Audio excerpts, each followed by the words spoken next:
যে 2 বছরে যা করছে তা শেখ হাসিনা 17 বছরে করে নাই।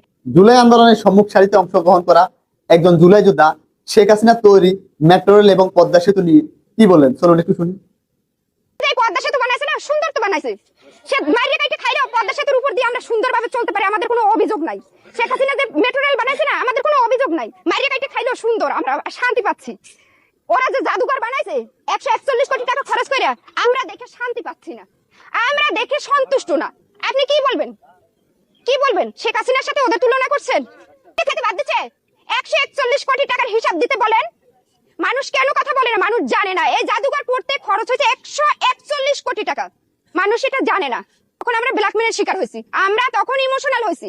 আমরা তখন যদি জানতাম যে ওরা রাজনীতি করবে, ওদের একটা এনসিপি নামের দল হবে এবং সেই দল জামাতে যোগ দিবে, এটা যদি জানতাম রাস্তায় নামতাম জীবনেও না। ওদেরকে সব মারে আমাদের সামনে যদি লাশ ফেলাই রাখতাম, আমরা লাশের উপর পা দিয়ে পাড়ায় চলে যেতাম, তারপর আমরা আসতাম না।